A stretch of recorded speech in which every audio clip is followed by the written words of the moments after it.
Listeners everywhere, welcome to the Movie Show with Joel and Ryan, the weekly fix for your screen addiction and a trusted source for discussion of all things film and television. Please keep in mind that for the purposes of this podcast, Joel and Ryan are not acting as journalists, but rather fellow moving picture enthusiasts. All of their opinions should be taken as such. Also, please be warned that while Joel and Ryan may seem like petulant children, they are, in fact, adults who may occasionally use adult language. While they promise to bleep out all the worst words, it's a good bet you will still understand what they were saying. And now, with no further ado, here's Joel and Ryan.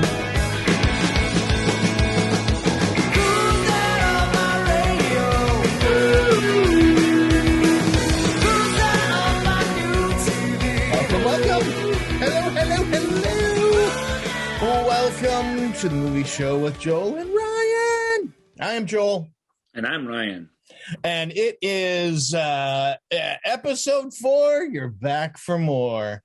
We are still counting down. Well, no, we're not counting down. We're still looking at and talking about the different movies from last year. We're going into Ryan's brain and we're sifting through and going, oh, look, he saw this movie and then he also saw this movie. Oh, and then we poke it and make him talk about it. This episode, I think, has like a 4 or 5 year old movie on it. So it's we start off with one streaming exclusive sci-fi movies take a while to find their way to me. Last year, our oldest movie was also a sci-fi movie, IO. Remember that? Oh yeah. But yeah, we're gonna that's a little minutia, but I thought interesting to say. Yeah, we're gonna hang out in a little sci-fi fantasy land here for today's episode. Oh my goodness, excuse me. Because you know what, Joel? Listener? Yeah. In space, nobody can hear you complain about how cold it is on the internet. That's true. And no one goes, oh, it's not the heat, it's the humidity. They don't do that in space. No. What do you say we just jump right in? I'm excited about these categories. Do you have anything? Yeah. No, I don't have anything. I'm still trying to see a scattered thing here or there. I saw most of the Oscar nominations. Oscar nominations came out. Yeah. But there's a couple of them that are still exclusive to theaters, and so I haven't seen those. But I'm excited to. We're going to cover the Oscars too much. Again, probably not the ceremony so much, but. Nope, I can't imagine they're going to change anything. We started these interviews with baiting the 2022 Oscars, and we're going to end it with baiting the 2023 Oscars. So we will talk about the categories and stuff, but I think we'll stay out of the nomination scandal that's going on right now. It seems annoying, and they seem to be biting themselves in the foot. And I think I can say with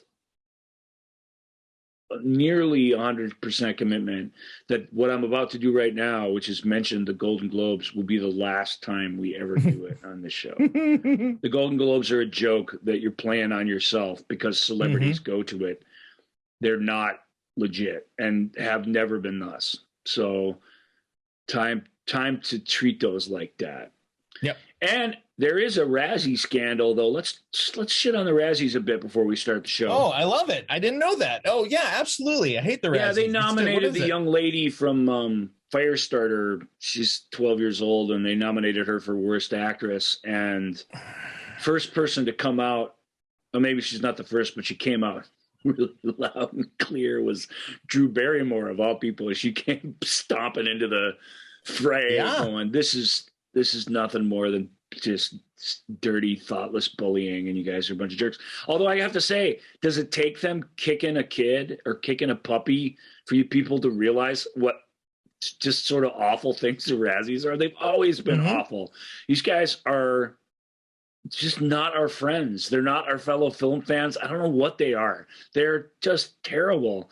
And I have things I don't like, but even we don't do worst of lists around here. What is the point of that? We are what is the 6 point seasons. of that? We are 6 seasons in, and we've never done a well, these are things that I hate about the movie. Blah, blah. You know, we criticize home video. We criticize some of the producers and stuff like that, and some of the choices distribution companies make. But that is not, you know, we are not going, oh man, this person was horrible in this film and they deserve to die. No, that ain't us.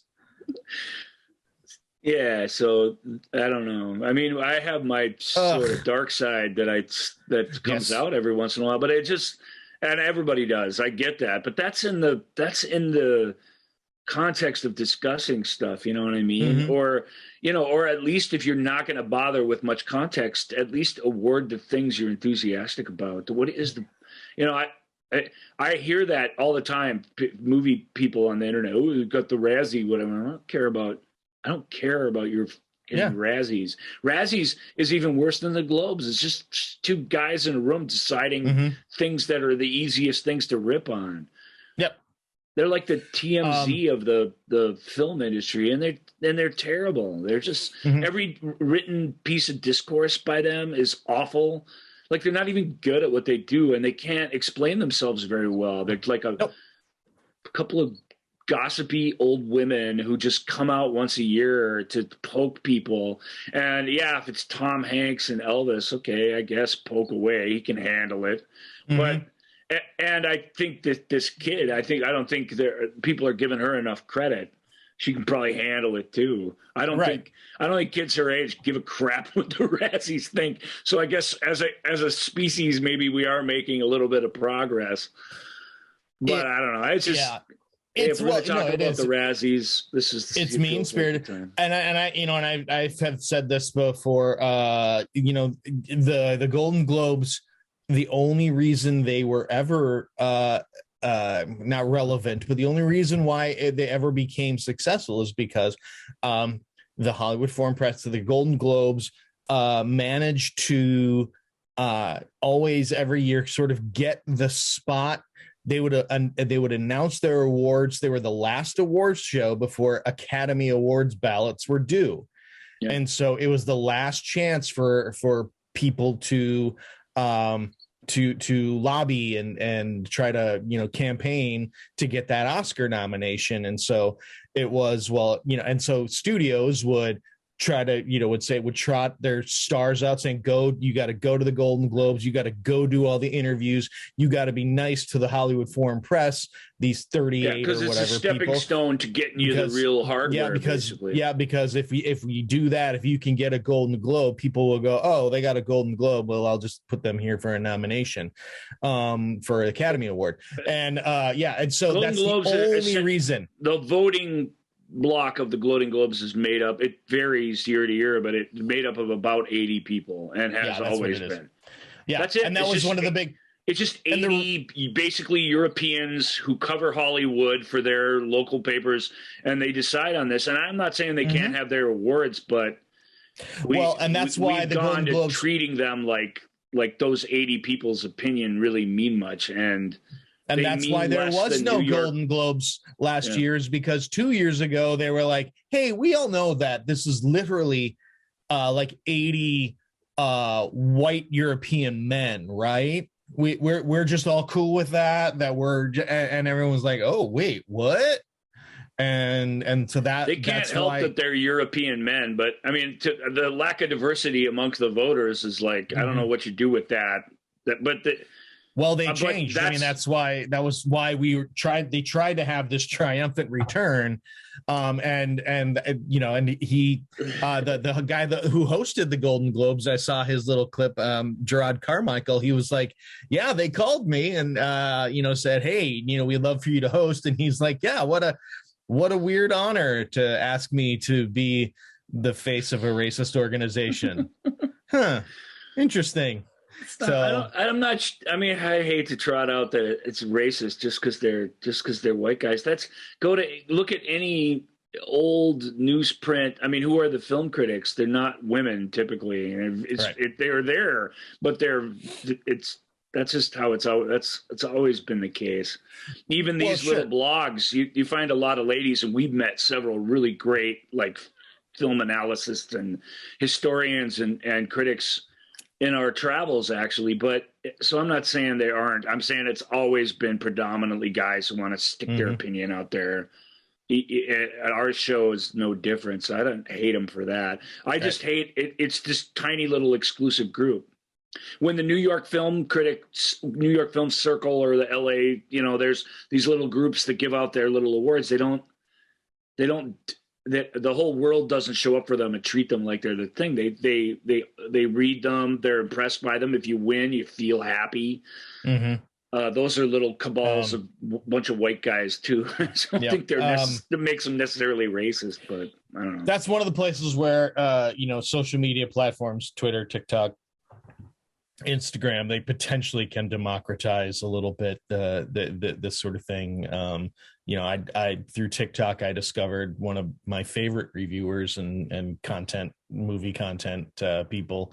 Someone goes by Jay Stubes, and she's amazing. I don't always agree with her, but I love the way she breaks down films and talks about this stuff. So yeah, seek them out. So what I'm saying is, dear listeners, seek them out. Seek out the voices that you don't hear from, because they're there, and some of them are really, really good. It's maybe the only good thing about Rotten Tomatoes and Metacritic and such is that you can go there and they show you these clips, and they essentially will link to the outside reviews where you can read, and you can really experiment with a lot of reviewers if you like. If you like reading reviews, or and like Joel said, it's not so much about agreeing with the reviewer. It's, do they write in a way that provides clarity to the experience? And do they write in a way where you can trust and understand what they're saying to help you make your choices? Yeah. I don't think, I've never had a critic who's never been able to help, has never been able to stop me from seeing something bad that I wanted to see. Right. Joel calls that critic proof. I mean, I think we all were just like, I'm going to that one, so you can't stop me. But they have many times they've pushed me into seeing something I was on the fence about, or saved me from seeing something that while maybe has artistic merit, maybe would offend my sensibilities and just make me feel awful, which is not what I go to the movies for. Right. So yeah, you wait and watch that movie at home. And it's a good time to mention Cinema Scholars. They're an offshoot of the old Ain't It Cool News, which was if there was ever a cabal of like white guys writing for movie reviews for nerddom, it was them. But these guys moved in those circles, and they have their own thing going. We super recommend you check out Cinema Scholars. That's run by our buddy Diana De La Tour and Rebecca. Can't remember Rebecca's last name. She's very, very cool too, and a handful of other really dedicated film fans.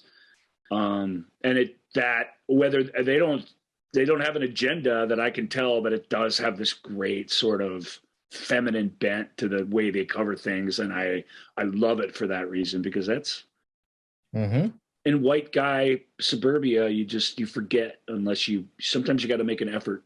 You got to make an effort, man. It's okay to make that effort. It's worth it. All right, let's jump into to looking at some more films. See, there's some of my every year. These are the categories I look forward to. These are often I have a lot of fun listening to Ryan talk about these. Sometimes these are a lot of some of these movies I've actually even seen. This year, let me look here. Have I seen any of that? I've seen a couple of them. That's about it. But anyway, hey, I have a kid. Anyway, okay. All right. Yeah, so we don't have like digital talking animal category any year. No, so if we wanted to break down boss of that category.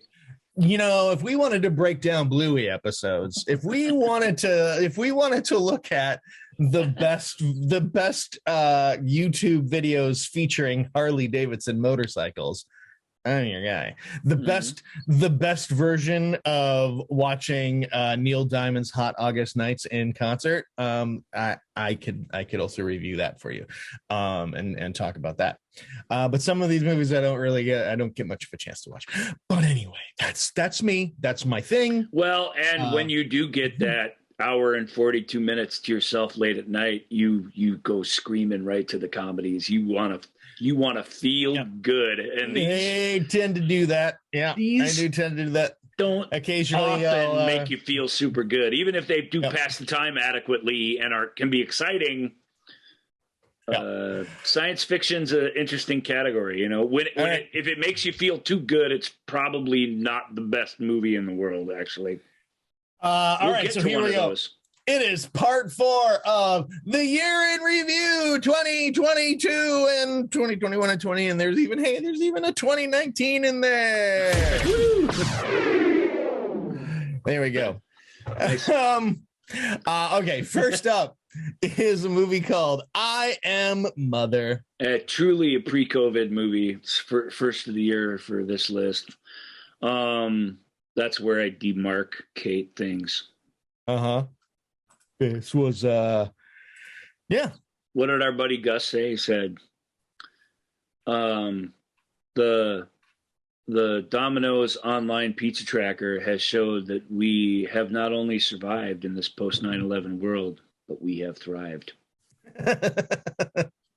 Yeah. Oh, Gus. We miss you. I would have loved to have seen what Gus would have had to have said about the pandemic and everything thereof. But all right, so I Am Mother. Grant Sputore, or Sputore, maybe it's Sputore. I don't know. It's funny, if he's American, it's both, because they have the way they say it and then the way they know they're supposed to say it. That's been my experience with Italian families. Like they really do think their name is the Italian way, but we've been called this for 3 generations. It's cool. Yeah. However Polish people want to pronounce it, that's cool with us. We don't. Yeah. It is spelled, it makes me think, because a movie where it will come up later, Dumbledore. Maybe that should be a Dumbledore. You have my permission to say it that way every time. All right. So in the wake of humanity's extinction, a teenage girl is raised by a robot designed to repopulate the earth, but their unique bond is threatened when an inexplicable stranger arrives with alarming news. Hey, here's sci-fi with no dudes in it at all. Yeah.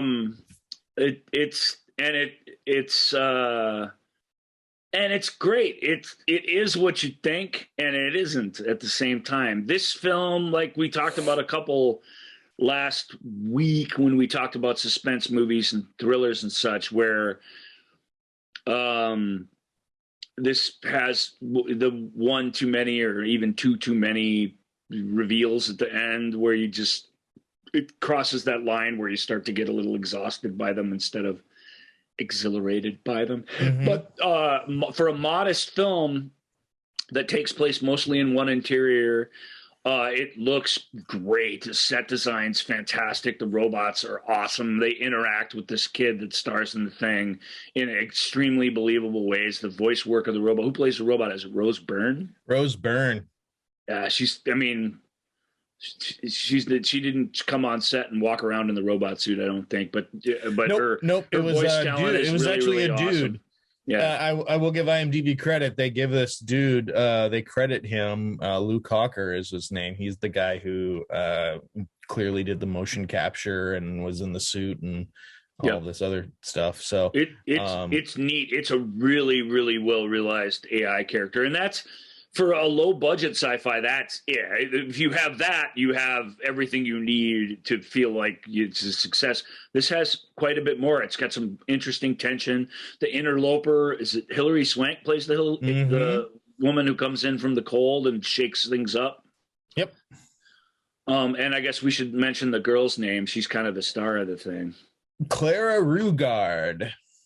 So this kind of film, it goes where you don't expect it. I hate to reveal where that is or what happens. You know, it earns its way there.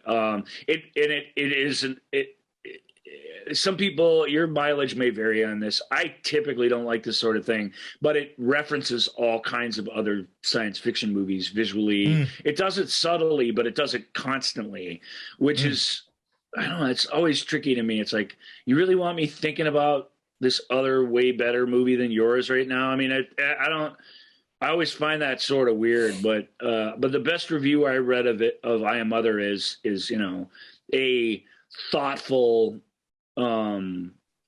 well-executed sci-fi thriller that wears its influences on its sleeve, and I thought that was a pretty good review of it. I wish I could talk more about it. Like, it's the kind of movie where we watched that one with was it Theo James, where he's trying to, a couple of years ago, Theo James, maybe it's Luke Hemsworth. It's one of those type of people. Sorry, guys, for mixing you guys up, but let's face it, you kind of do the same kinds of things. I guess Theo shows up in more old British things than Luke could, because he's Australian and Theo is sort of from England. But either way, this is a story about a guy trying to essentially create an artificial intelligence that could contain this massive complex of information that he believes is the soul of his dead wife. And that was likewise a very intimate, really, really smart and well-designed film. And this is even better. It's even more like dazzling from an effects standpoint, but it has that same it's about ideas. This is a movie where after we see it together, if I ever saw movies that way anymore, we have a lot to talk about. And I really, really dig those. And that's why, even though it's super old now, and you probably already saw it if you're into this sort of thing at all, because it's just a Netflix original. It's not like it's not hiding somewhere you have to go seek it out or whatever. It's still worth me talking about, because it's my kind of film for sure. I don't want to derail us too hard on this, but this is, but this movie has really kind of, shook me a little bit, because Gordon, our good friend Gordon, if I were to tell you that Gordon's review of this movie started has the headline mysterious and suspenseful, what would you think, based on what we know of Gordon 11, what would you think that how his review would sort of read? Give me a second. Can you please give me the title one more time? Mysterious and suspenseful. This movie is mysterious and suspenseful. You'd think that. No, that's not it.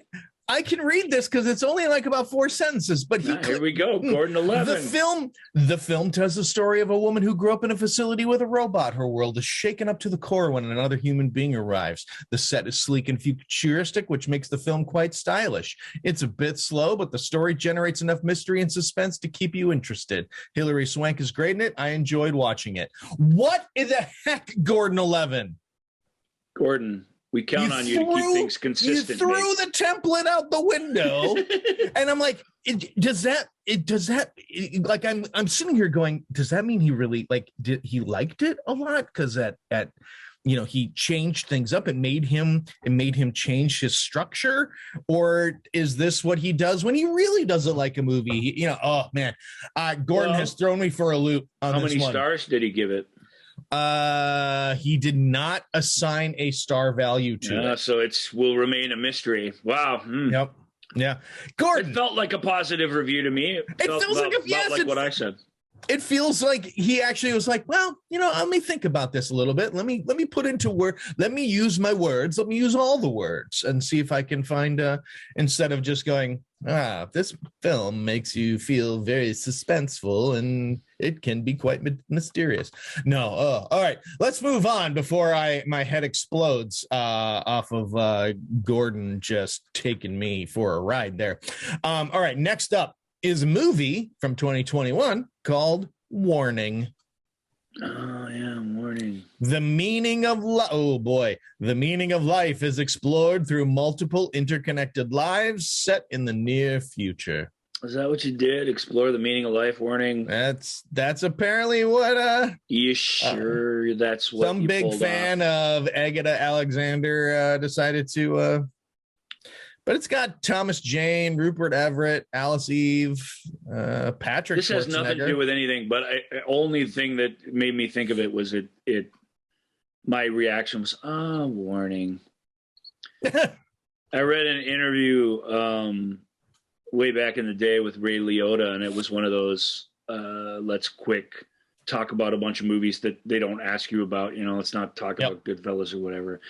And when it came time for Turbulence, this is fun. This is way funnier if you've seen it. If you haven't, I don't know what to say. It's one of those mid '90s, late '90s sort of just stupid action movies. Ray's great in it, but it's just like there's a whole bunch of these. They all came out around the same time, and he said Turbulence. Yeah, that came out at a time when it felt like everything I had to be doing was like had to be the biggest thing in the world. I don't know about that one. Turbulence. That was all he could muster for it was turbulence. Like I'm not gonna sit here and rip on my own movie, but yeah, that premise, I don't know, because it is first of all, this film is maddening in that it is an ensemble thing where you think the shit's going to connect, and spoiler alert, it doesn't. It's just all it is a bunch of short stories intercut, and they don't. I mean, they definitely take place in the same world. So I mean that the film accomplishes. There's a lot of ideas in it, but not many of them are satisfactorily, as you say, explored. Yeah. The film wants to surprise you, and it maybe it does a little, but you know, Joel said Alice Eve. It's sort of this list, this pretty long list actually, of people who certainly not Hollywood A-listers, but people who are in that weird category where they mingle in the A-list, and then and when they do a movie like this, they really do try and do it because it's smart or it's something different. Thomas Jane definitely falls into that category. So I appreciate that. So everybody's given it their all. There's one sequence that really could have been a whole movie almost, where somebody, even this is kind of a spoiler, you know, short fiction really is about the gotcha moment. I don't want to wreck any of those.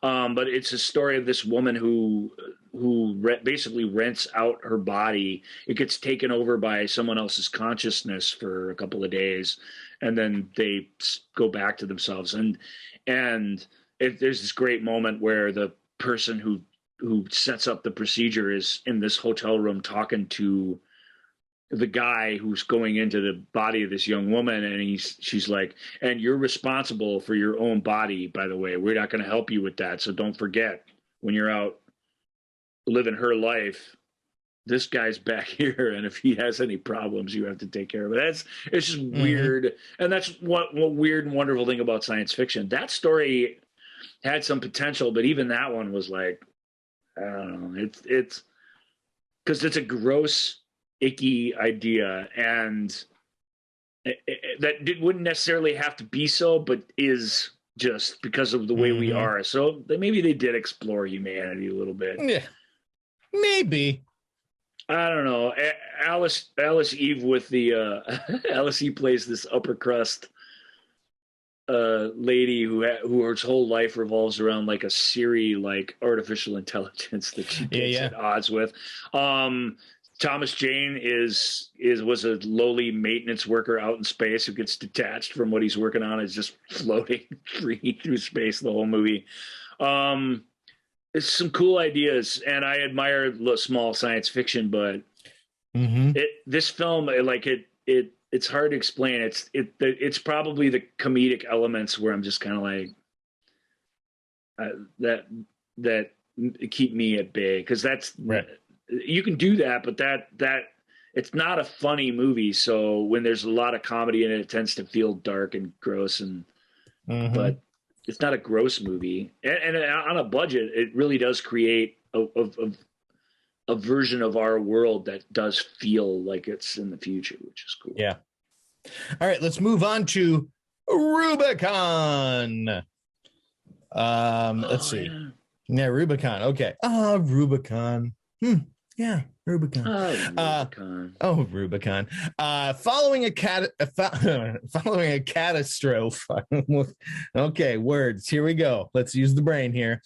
That's what they would call it in a science fiction movie. In the old TV series, they'd be like, "Yes, our planet suffered a catastrophe, and now we must take all your lizards back to our planet with us." Following a catastrophe on Earth, the planet is covered in a toxic fog. The crew in the space station must decide whether to risk their lives to get home and search for survivors, or stay safe in the station's algae symbiosis system. I'll never forget when they brought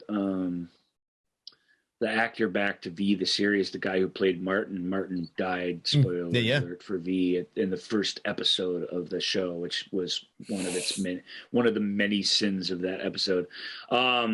Many unforgivable sins, I'll go so far as to say. But they knew we missed him, Frank Ashmore, and we missed Martin, so they brought him back as Philip.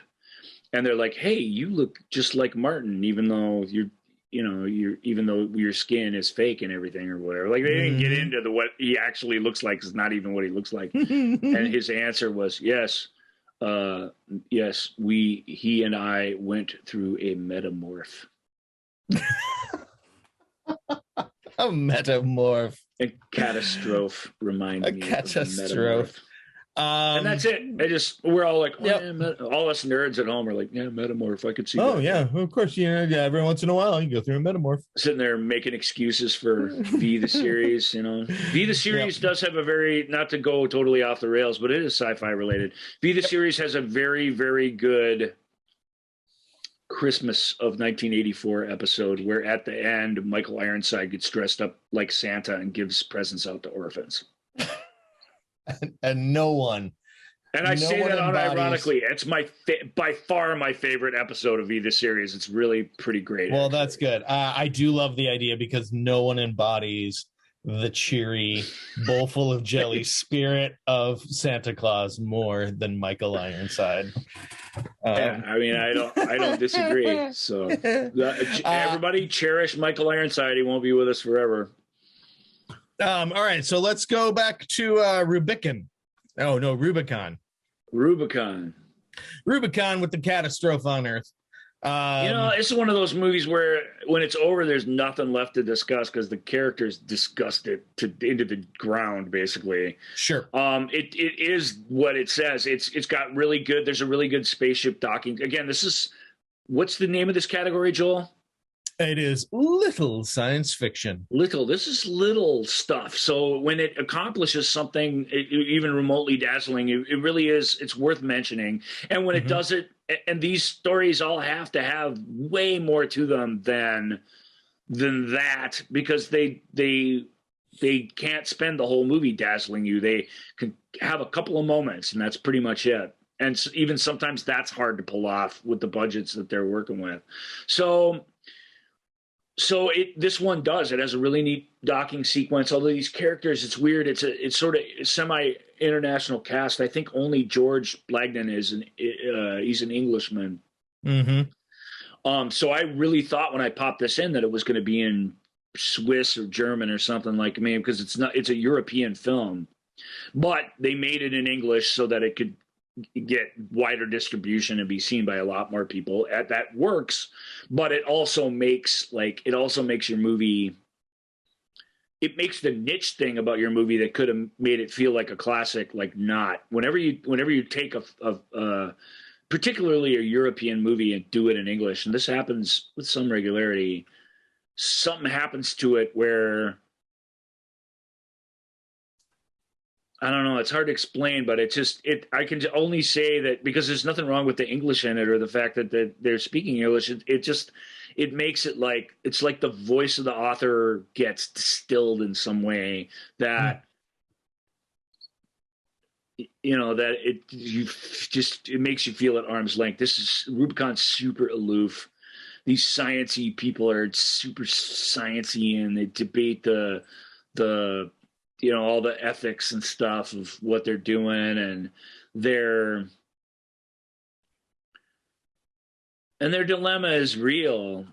Yeah. I mean, I don't know. How would you respond? I mean, if you thought you had, would you sacrifice yourself and a full life you could have for all of humanity? I mean, probably. But what if your plan to save humanity only had like a 7% chance of working? Right. Now, how do you feel about it? You know what I mean? What if you're pregnant? It's like the film makes these decisions complicated, and it gives these characters the tools to act on their extreme beliefs about them in an interesting way.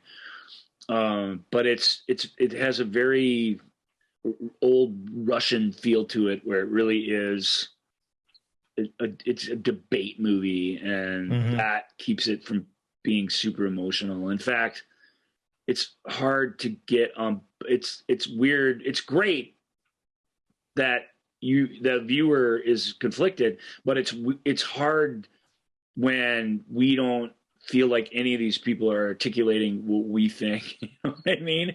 And it's not good enough for your movie. Although this movie's got a lot of merits to it. I admired it. I can't really give it a great review. It's like Warning too. It's go movie. You really try. Yeah, you can do it. Yeah. But it's hard to recommend either of them unless you're like me and you watch all science fiction movies. If you are like me and you do that, these ones are worth your time. If you're not, these ones aren't worth. They just aren't worth your time. That's what it boils down to, unfortunately. All right. Well, let's move on to Vesper. Gorgeous poster on Vesper. Oh yeah. I'll give you the little synopsis. You'll have to for these, because struggling to survive with her father after the collapse of Earth's ecosystem, 13-year-old Vesper must use her wits, strength, and biohacking abilities to fight for the future. Vesper's pretty good. Vesper's a step up from these last couple in a major way, although its weird factor is jacked up as well. So your tolerance for it, or your willingness to get through it, will be how much you can handle sort of strange things, because it's not just the way this person interacts with plants and stuff is weird. That's weird, but the people in it are weird. Eddie Marsan plays like the head of like some weird post-apocalyptic cult. And of course, he doesn't come out and make big fascist speeches every night or anything. He just finds people who he can control and enslaves them to his own purpose. He's like a bunker in the mountains kind of cult leader. Yeah. If that makes sense. He doesn't act on belief. He acts on power, and the everybody's a means to an end to his own gratification, essentially. And that's weird. And the actor's great. And so he plays the, like, who is this guy aspect of that, like, as good as anybody. So I admire that. The girl in it's fantastic. She's got a lot of complex ideas to wrestle with. Raffaella Chapman. Yeah, she's great. The titular Vesper. Yeah, she's great. And there's another girl in it who's, they kind of, alliances shift throughout the film, but Rosie McEwen. Yeah, but it's weird. You want to, when you want to watch a post-apocalyptic movies, I don't want to speak for everybody, but I think most people, they want to see the young hero, kick ass, and it's just not that kind of movie at all. It's very contemplative. It shows a really super dark side of humanity, but the thing I like about it compared to something like Warning is it just attacks that head on, and and doesn't it just doesn't pull its punches with you, the viewer, at all. And I love that about it. Not to mention what Joel mentioned. Just take a look at the poster. If that doesn't draw you into the world of the story, then you're free to go. You don't have to look no further at Vesper. But it's not as glorious and amazing. It's not a visual feast like the poster might suggest it is, but when it is, it really is. And that's, again, that's the great thing about little science fiction films. What can you do visually that'll knock our socks off for a few seconds? Because you just, we're looking at your budget page for the day and you only have a few seconds, really. Right. So better get it done. Vesper delivers on all levels. Really, really smart, if a bit unpleasant, as a post-apocalypse probably would be. Let's face it. Right. It's a fantasy world for us a lot of the times. Even the really dark, awful. We're going through a post-apocalypse. There's the HBO show on now that everybody really, really loves. Oh yeah, The Last of Us. Yeah, that game is rough, and so you can just kind of feel that the show is going to be taxing and is going to take you down. But in the end, even that, it's the fantasy of surviving in this world. That's the thing that it's fulfilling. Yeah, and this Vesper sidesteps that altogether and it makes something altogether more complicated that I really, really dug. But it's hard. I don't know if I have it here, but I don't know how many times I'm going to watch it. It really is one of those, proud to own it. I'm behind you 100%, but but when somebody's like, how about Vesper? I'm be like, nah, maybe not. You go here, but why don't you go watch that at home by yourself? Yeah, you watch that without me. I'm gonna have a sandwich. Let's move on to and I'm gonna take a moment to thank everything for not living in a post-apocalypse. There you go. I feel like I'm almost nearly completely a pre-apocalypse type of person. I think it's okay finally now at this age and this point of where I have a little bit of wisdom to admit that to y'all. Yeah, and I think that's very astute of you to have waited until you have enough years under your belt to go, I'm pretty solid. I think I'm pretty solid pre-apocalypse. Love it. Yeah. All right, let's move on to After Yang. In the near future, a family reckons with questions of love, connection, and loss after their AI helper unexpectedly breaks down. So After Yang is a step up from the rest of these, but it's still a step way, way down from, I think, what you think of conventional science fiction. But this film has recognizable movie stars in it. Yep. It's A24, so that's hardly a big studio, but that's a small studio where you can expect a certain kind of quality of the thing. Maybe not every time, but those guys are really, really popular with cinephiles because they make pop entertainment in a really smart, thoughtful, and low budget way. And they're not even mid-budget pictures, but as we think of them today, but for what feel like independent films that are directed by Hollywood directors and star big Hollywood actors, Colin Farrell in this case, there really is a quality threshold that you can rely on, which I really, really, really love. This movie, however, despite me feeling that way, got past me somehow. So this is not an old movie, but 2020, I want to say. 21, yeah. 21. 21. I guess we're talking about 21. So, a friend of the show, Bill, he's been my movie buddy since, I don't know, kindergarten, basically. So he and I go way, way back. And as I like to say, I have the scars to show it because I do. he recommended this, and he usually when it's funny because he was trepidatious in his recommendation, because again, these films aren't for everybody, but he's like, this seems like the kind of thing you really, really like. And I really, really liked After Yang. It's the story of a upper middle class family whose robot or whose artificial person was like a major part of their life, especially their young child's life. Yeah. And when it starts to break down,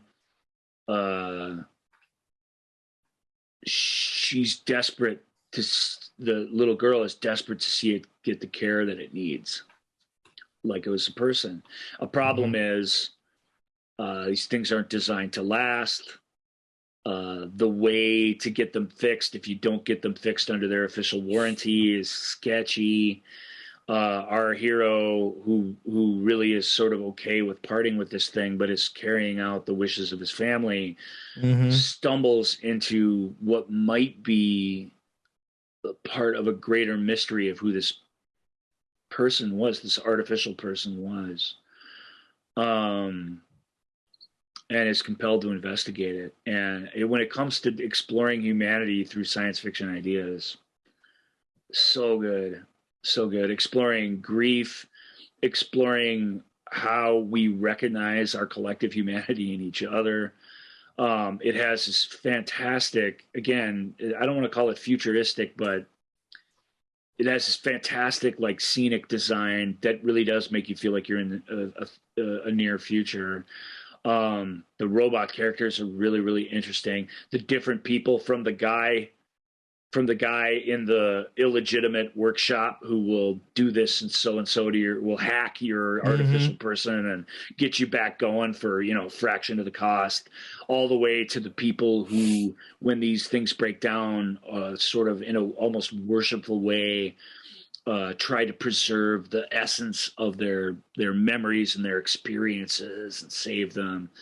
And everything in between, and the corporate structure of the people who your artificial person made. It's all very, unfeeling and awful. It's really neat. He goes over to one of his neighbors' houses to ask them something, and they have a daughter who's a clone of their previous daughter. This doesn't really, is one of the great things about the movie. It's just like, this doesn't come out what exactly is going on here, but it's gotten back to her that this particular guy doesn't like clones or whatever, or is against the idea of clones, and she's trying to help because she knows somebody who knows this artificial person, but she doesn't want to help this guy. She's like, you don't like clones or whatever she says, and he's like, all of our prejudices when we're confronted with them like that, or it's this fantastic moment. It's like, it doesn't have anything against you, the clone. It's cloning in general. And he tries to do this sort of liberal, two-step to get himself out of it. And she just, I can't remember the name of the actor. It's this fantastic moment. And yet it's a little thing that the movie's not going to explore, but all those things, the film's full of that sort of stuff. The family does it's this TV show where you set up your basically, it's fancier than this, holographic and everything, but you basically set up your webcams and you do a dance contest. And it's like an old-fashioned dance contest. You lose when you get exhausted and you just start losing track of the steps, or you collapse. And it was a thing that they did with their robot every once a week that they can't kind of do without him. The guy who plays Yang is amazing. He keeps it really, really close, and yet he shows us little hints at who he is throughout. I was super taken with it. It's not like some 10-star movie or anything. It's a modest film, and I don't want to overstate it, but as far as little science fiction goes, it's among the best I've seen in the last few years, for sure. Well, I highly recommend it. Farrell is fantastic in it. Really, really good. Well, a movie that I know that you like, and I'm very excited to see this. I just haven't had a chance to sit down and watch it yet, is Brian and Charles. Another robot story. Oh my God. After a particularly this is a harsh, silly, almost stupid English outcast, lonely guy builds a robot companion for himself. It's very found footagey in a way, even though it's not a found footage movie. A lot of what we experience is through Brian's videos that he makes that show him fixing this or inventing that or doing this. And one night he just builds this guy who's Charles. I can't remember Charles's full name, but it is delightful. Let's see if I can find it here. Yeah, I don't think you'll find it on IMDb, but maybe somewhere in a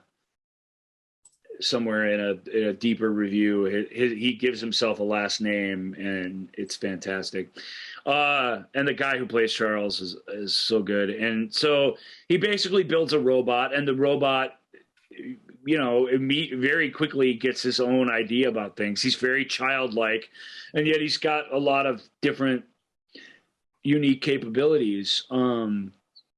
He makes friends with a woman who's always thought that he was kind of neat, but he was kind of too shy or awkward to know, played by what's her face, who plays the too shy and awkward chick in Sherlock. He's a really accomplished writer and artist and stuff, and yet the only use that the film industry has for her is to basically play this same quirky, tripping over her own tongue sort of character that I've only ever seen her play that. And it's weird because that's she does that really well, and yet that really is a performance. Go find an interview of her talking about something she's into. She's like a totally different person, so that can be disappointing sometimes, right? We talked about that phenomena with was it Stephanie Beatrice on Brooklyn Nine-Nine?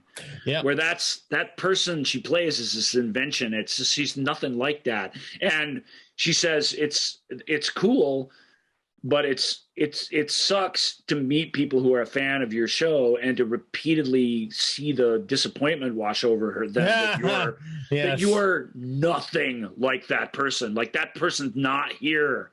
She's nowhere. Super fans don't want to feel that way. The other one was what's his face? Brian on The Office. I can't remember his name. Oh, Brian Baumgartner. Yeah. Same thing. That guy. That guy's nothing like that guy. And that is real acting. That's getting up every morning and putting the whole disguise on. Same thing, I'm sure. Matter of fact, I know this actor. It's Chris Hayward plays Charles. It's obviously nothing like him, and she's Charles Petrescu. I am Charles Petrescu. So awesome. Look, it doesn't even deal with science fiction really very directly. This is like a weird feel good English film, but it doesn't make you feel super good. The sheep farming bullies in this part of England that live near him are really mean. And so he's really under threat, and this invention that he makes is under threat, and the threat's real. But it's hard to explain. It's hard to explain. She's the soul of the thing, and she kind of comes to Brian when he's most down and most scared to act and to be brave, which is what the film is building to. I don't think that's a spoiler alert. I mean, you feel that in your core from the get-go. And she says, I've never known a person who created a whole thing. You don't have to be stronger, and you don't have to. All you have to do is be what you are, to be clever and fight this in your own way. And that's a great. I mean, it's a simple, goofy, funny morality tale, but that's a really, really good message. That's at the heart of it. And so I laughed many, many times throughout it, and it's hard to get me to laugh at these types of things. I do think it's heartstringy and manipulative and pandering. It's all those things, but as I said, sometimes it's all about the execution. Sometimes that's exactly what you want, and I loved it. I think Joel. It's too bad we can't get his take because I think he would love it. He loves this kind of story. I really wanted to get to it before this. More than me, even. Yeah. I wanted to get to this movie before this episode. Charles Petrescu. And Charles, stay through the closing credits. Charles has a song that he sings for us during those, which is great. Yay. All right. Our final movie in Lil. I wish it would L-I-apostrophe-L. That would have been better. Science fiction. Apologize for my categories this year. They're not super clever. But that's okay. Don't worry. We still have a Liam Neeson category. That's always important. And that is coming up until the end of time. Liam did not take the year off, ladies and gentlemen. No, rest assured. He did not. All right. Our final film in this category. It is called Swan Song. With Mahershala Ali and Naomi Harris. Apple TV, where movies go to be seen by no one. Right. Truly, I mean, some people all have Apple TV. I get it. I mean, if you're one of those people, I have Apple TV and I love it. Apple originals are pretty good. Nevertheless, none of these things. I mean, Coda in a sort of miracle way, but they just don't. They don't get this movie should have got out there. Word should have got out. Was word of mouth should have served it well. And none of those things appear to have happened. This is a film about. We just talked about it a little bit. It's about cloning. Mahershala plays a guy. A business guy who's a very sensitive artist soul to him, who has terminal cancer and is trying to decide whether he's going to clone himself for his future family. Glenn Close runs a company that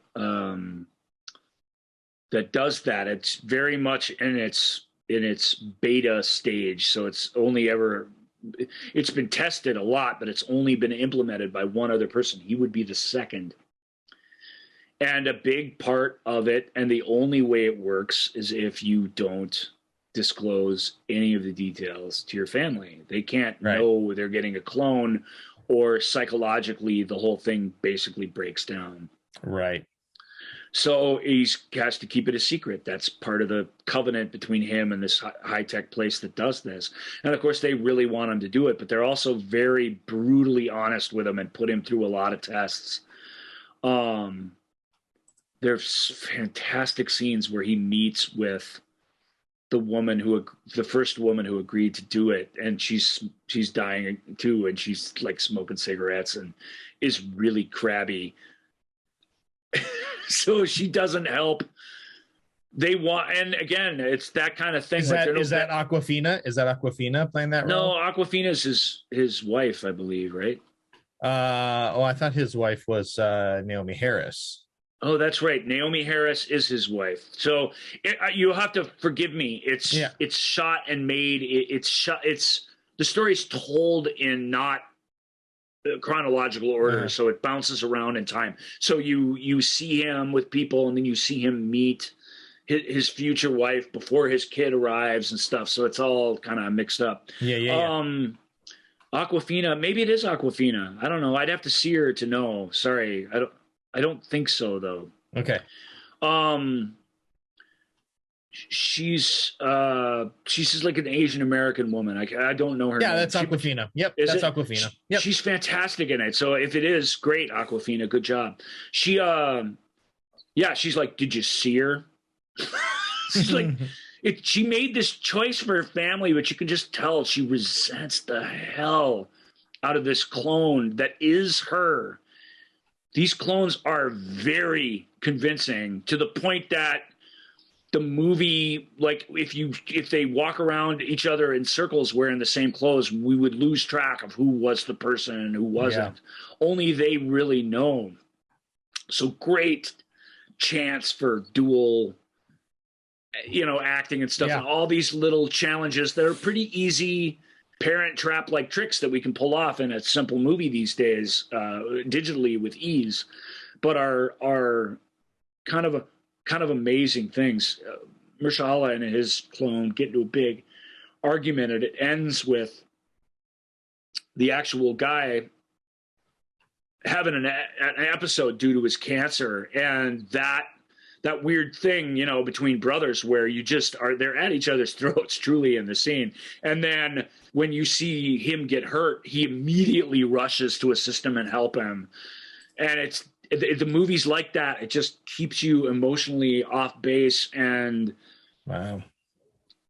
It's so cool because what are we talking about? The stuff we're talking about is just, it's high concept and it's crazy. It's so high concept. Yeah. It's super high concept. And yet it no more. And After Yang is really good. And yet no movie on this list manages that juggling act of being a film about ideas, about using those incredible, fantastical ideas to examine our own souls, like Swan Song. Just a remarkable piece of filmmaking. Really, really, truly, all involved do an amazing job. So those two films in particular, but this one most of all, I really, really, really thought were incredible. And I expected to like them, but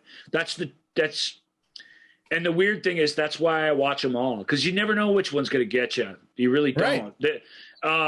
That's why I watch them all. So that's why I sit through something like Warning or Rubicon, because, well, who knows? This could be the one. You never know when you get, yep.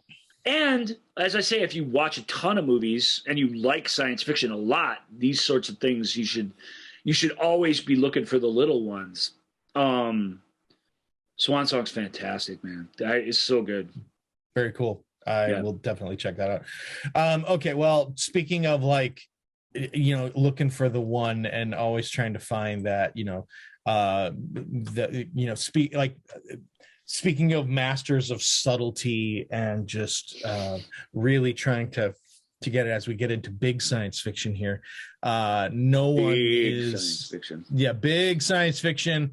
And when we're talking about subtlety and just nuance, we think, of course, of Roland Emmerich and his latest foray is Moonfall.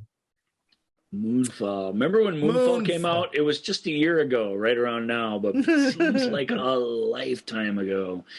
And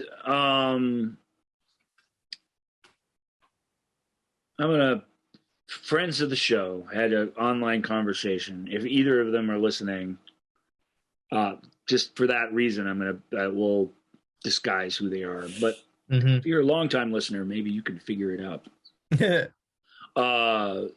One of our friends, big Roland Emmerich fan, like outsized approves of things like 2012 and just stuff that's just junk. Okay, all right. 2012's fine. We've talked about it on the show, but friend of the show who's super into that and thinks Day After Tomorrow is like really actually good, and not just pleasantly, divertingly stupid.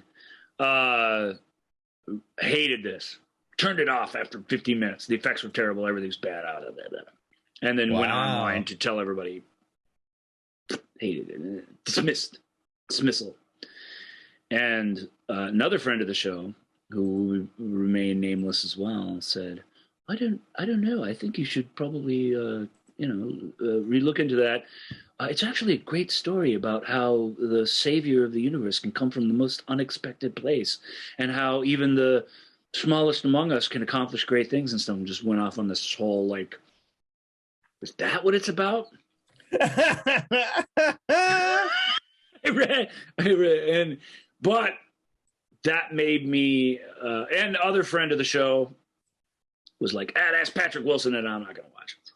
Never going to watch it.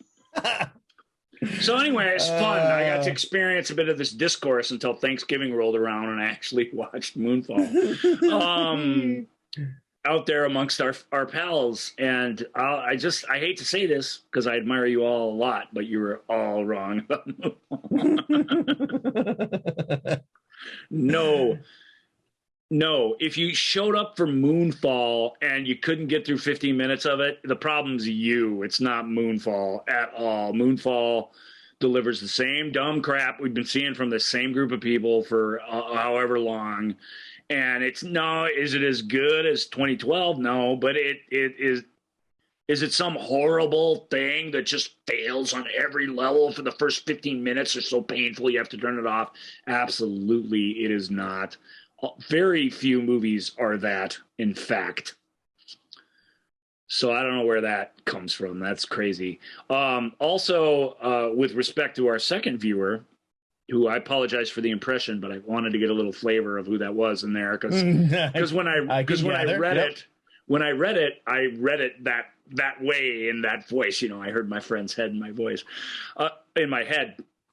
That is really giving this thing way too much credit. Although you can't argue with the specifics of that one. At least that first thing, I'm just like, I don't, you know. Who cares about your opinion if you only watch the first 15 minutes? Nobody. You really almost don't. I know you have a right to it, but you really don't if you didn't stick it out, you know. If you turned it off with 15 minutes to go because you just couldn't take anymore, I'll hear you out. But if you just bailed on the thing before anything even started happening, I don't know what to tell you. That's not cool. It's not that you can't do that. It's that what you think about it is completely irrelevant. Mm-hmm. And Moonfall also I don't think, is served very well by digging too deep into the meanings of it. It does have that aspect, though. Our buddy from Game of Thrones, what's his name? John Bradley, I believe. John Bradley. He's the hero of this thing, and not in a way that is immediately obvious. He feels like the goofy sidekick character that actor is destined to play until he dies. Mm-hmm. As good as he is, that's just kind of what he's always going to be. You know what I mean? Even if he really worked out, and even if he really like got into shape and tried to get all Hollywood or whatever, he's always going to be that weird, goofy guy because he's a weird, goofy guy in life that we adore. And he's adorable in Moonfall. So outright hating it is crazy. The underdog, you know, can notice the right thing at the right time and save the world. I do like that aspect of it. That's not enough to like make it some sort of thoughtful thing, though. It's just really stupid disaster movie. And even as an ensemble disaster movie, 2012, part of why it works is all the globe hopping that you do in this big, disparate ensemble of characters that you experience the thing with. This is really tight on just a few people. And that, whether it intends to, and I don't think it does, but whether a disaster movie intends to or not, the tighter group of people that you spend the movie with, a la San Andreas is a great example, the more the loss of life globally, the less it means, basically. The more they're not us. We'd be like The Rock and his hot wife, man. And his hotter daughter and her hot new friends that are super hot. That's that we just identify with this jacked up fucking superstar hero guy because we're fools. We're idiots. We're all idiot pre-apocalypse people who would not be that person at all. And when we see Joe Schmo over here, like falling to his death from the top of the skyscraper, we're like, it's like whatever. Like, that's me. We need to start seeing these things from a little, maybe not completely, but a little bit from that perspective. More importantly, the filmmakers really need to keep their minds on that sort of thing. This film can't manage that. I don't know if it just doesn't have enough people or whatever. Patrick Wilson is a more conventional hero, but the film even does a pretty good job of making him an everyman. And Patrick, despite friend of the show 3's opinion, I've always thought he was great, so I like him. He's great. I know Patrick Wilson, and he has his uses. He's got a lovely voice. Halle Berry. Halle Berry. Halle Berry, who made an extraordinary movie last year that she directed and starred in. I don't remember what it is, about the Ultimate Fighter. Yeah. Who's a little past her prime. That is Bruised.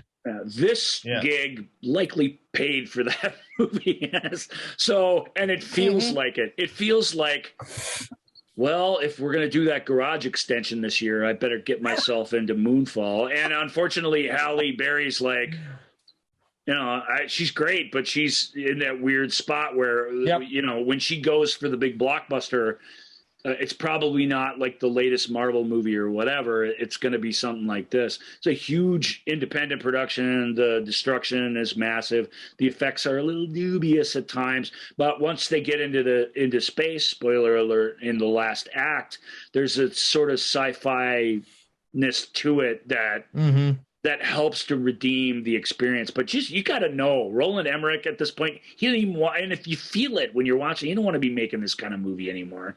He just feels like he has to make money. And then when it comes out and it doesn't even make money and it bombs and nobody even likes it, it's like, it's just so sad. It's just a sad little thing. And but I can't bring myself to hate it. These were the kinds of movies, you know, the whole adult life they've been making. And this one, it's among the worst, but you can't make it and set it and forget it. It took 1,000 people to make and $1 jillion, and you know that's what you're tuning in for. And on some level, it delivers. And on the level of friend of the show number 2, it delivers even a little bit more. I mean, what else do you want? You know, it's fine. It's not skippable if you like that kind of dumb stuff, but it is dumb, and really reevaluate how you feel about some of these things. If you really thought San Andreas was good, right? I don't know what our common frame of reference could even be. That's a good comparison to this film. In terms of its just utter stupidity and its totally tight focused, only this family and these guys even matter in the whole universe, kind of just stupid storytelling. So yeah. Okay, let's move on to another Netflix. But it's going to be my joke this Oscar season. I'm going to be, you watch for me trolling out there on the internet and be like, did Moonfall win anything? Yeah. Where are we at on Moonfall? That's going to be my live blog. Geostorm was funny. The year Geostorm came out by Roland's former partner Dean Devlin, also terrible. Moonfall, by the way, hey, okay, if Geostorm is your common frame of reference, Moonfall's considerably better than Geostorm. It's maybe not totally better put together, but it's way less full of itself and way more fun, and at least it's that. But that was my favorite. Was like, did Geostorm win anything? Was Geostorm nominated? Did Geostorm? Did they at least let the people from Geostorm read the nominations? All right. Next up is The Adam Project. With Ryan Reynolds. Ryan Reynolds, Mark Ruffalo, Jennifer Garner.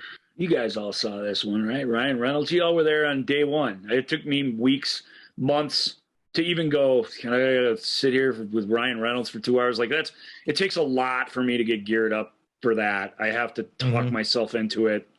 And then I have to make sure that when I sit down and watch it, I at least have something of an open mind, so I'm not like getting all mad at it. Like that's no way to go through, especially a super crowd pleasing film like this one is.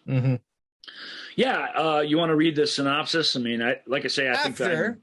Yeah. Yep. After accidentally crash landing in 2022, time-traveling fighter pilot Adam Reed teams up with his 12-year-old self for a mission to save the future. It's super fun watching Ryan Reynolds argue with his younger, smarter self throughout the film. That is really, really actually a treat. It's really neat. There's those scenes in Iron Man 3, I want to say, where he bumps into that kid, where he kind of crash lands after his big fight.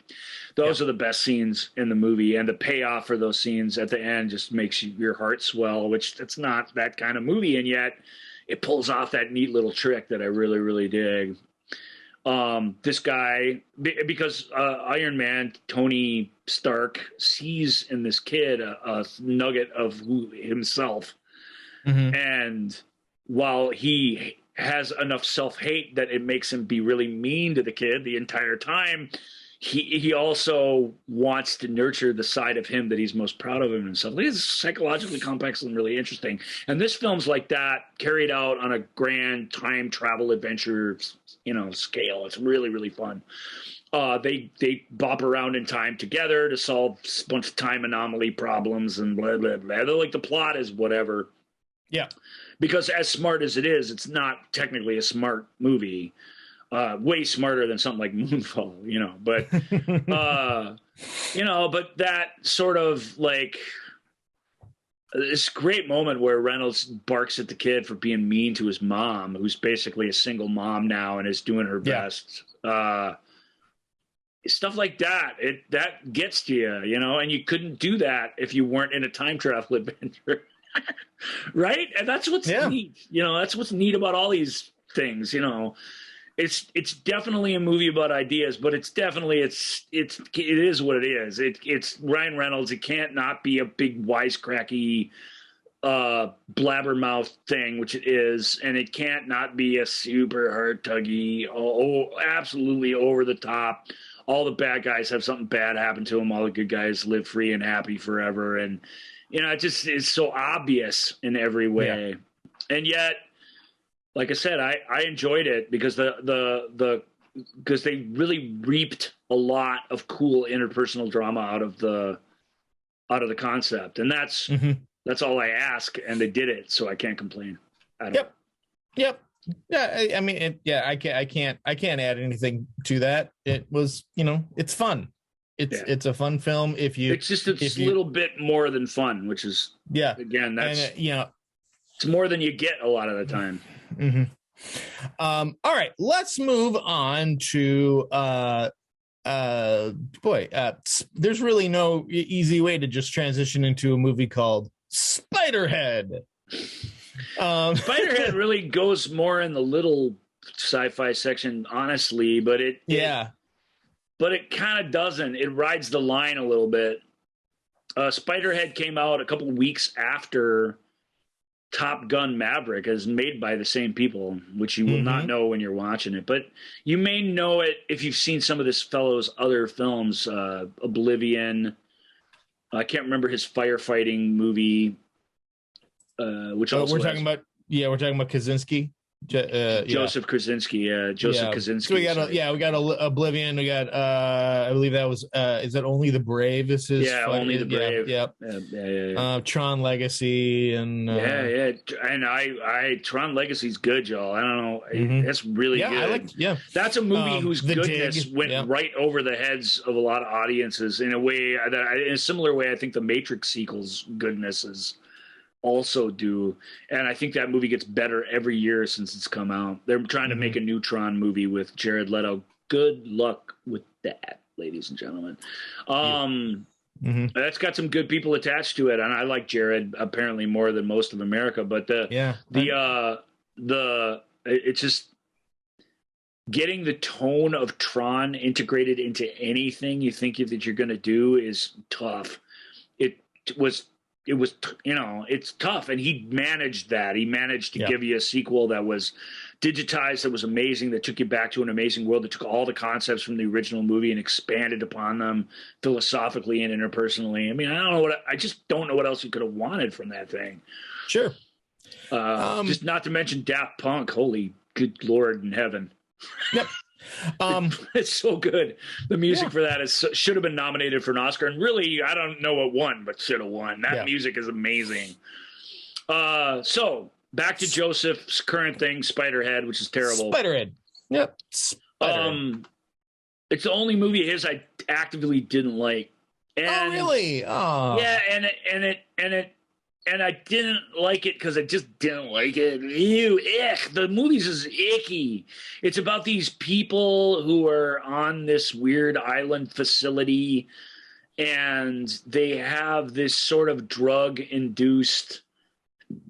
It's all psychobabble tech and stuff. But basically, they're developing these things that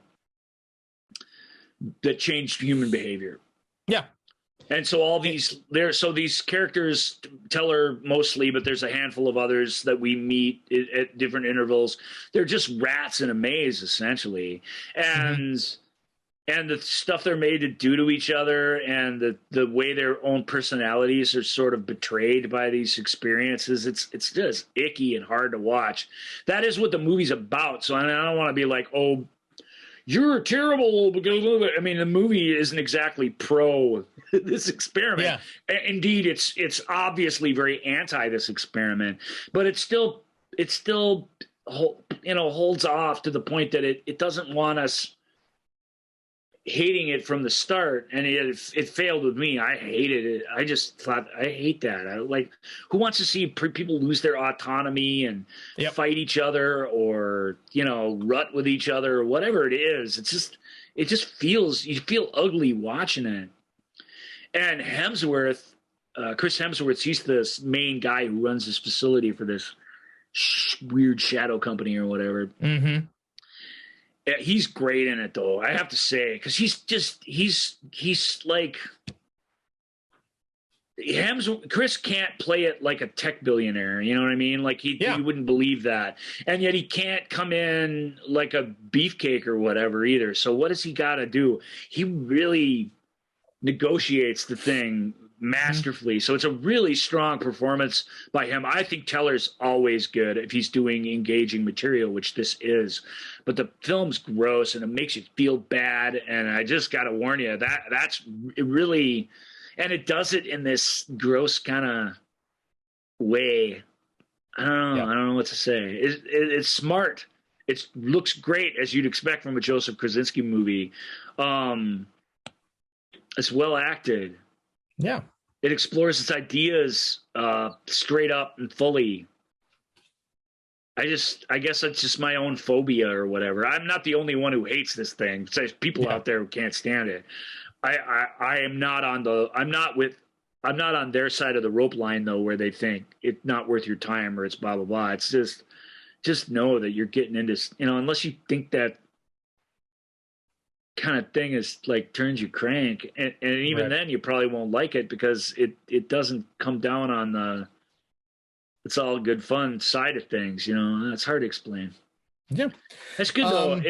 It's good to grapple with something, or it's good to be every once in a while, not constantly, but it's good to be sort of slapped in the face by a movie every once in a while. That's definitely what Spiderhead did. But it tricked people. It made you feel like you're going to watch some. Sure. Maybe it didn't. Maybe I just am stupid and had the wrong expectations. That can affect things. Let's move on to a movie that had a lot of discussion and press and everything off camera.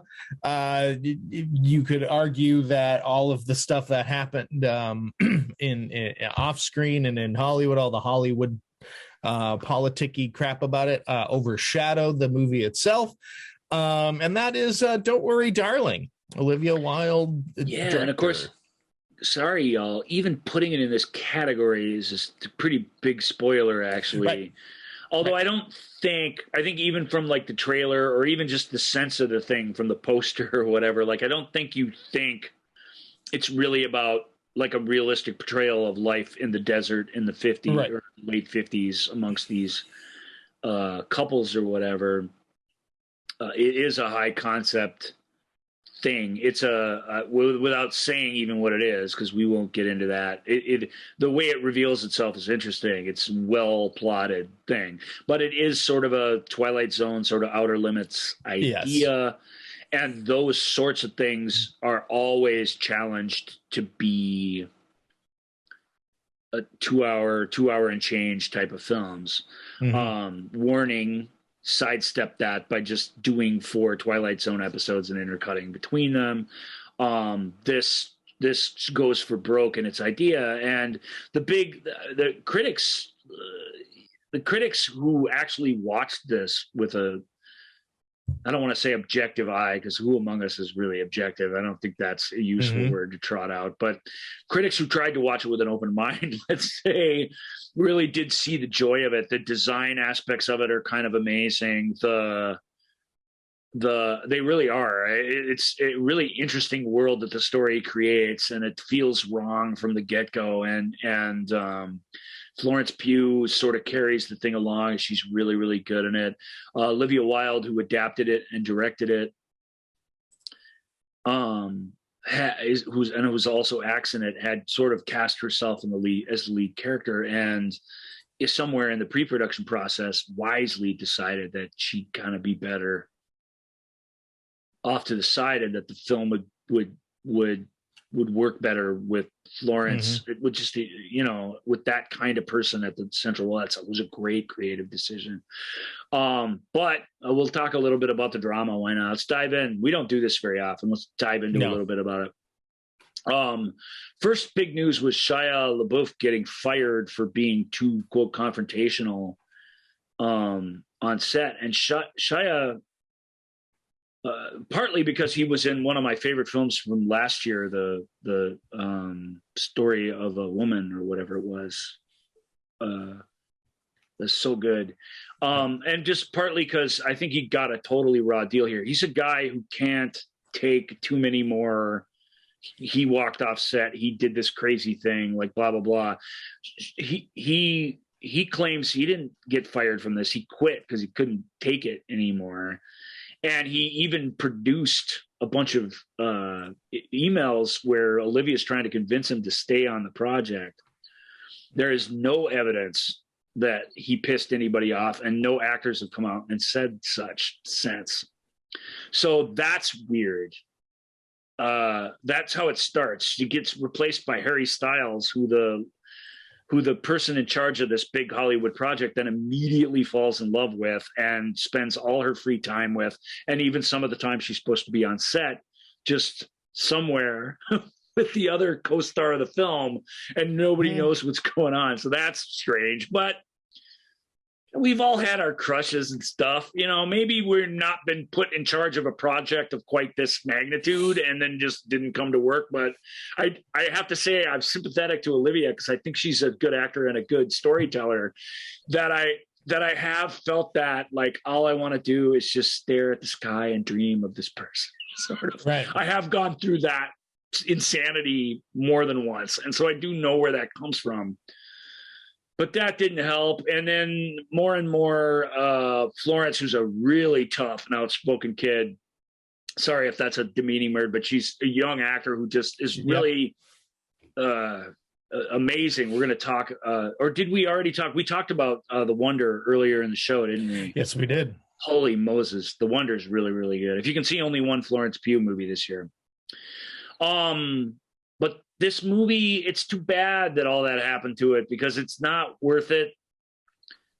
None of that is that scandalous to me, I have to say. I mean, I get it, but it isn't. You're not hearing about crazy, improper behavior from people. You're not hearing about anything like that. It's all just gossipy high school BS, which is funny because that's what Olivia's earlier film was about.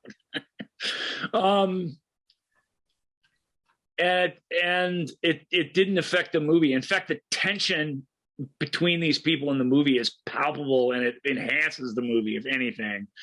And it's good. It's just it's for being as smart and full of itself as it is, it's not good enough. It really is very pleased with itself. That's a dangerous line to walk, when especially when the story becomes about you and not the story. But people who like that twisty tales of entrapment, I don't know. I still kind of refuse to get too into what the movie itself is, but I liked it. I sat here in the middle of the afternoon expecting to be like, let's try this thing. Yep. And I don't love it, but I was absolutely. The film is really well done, and it absolutely captured my attention for the entire runtime. So, I mean, there's nothing bad about it itself, but right. But try something for me. Maybe this is a late sort of New Year's resolution.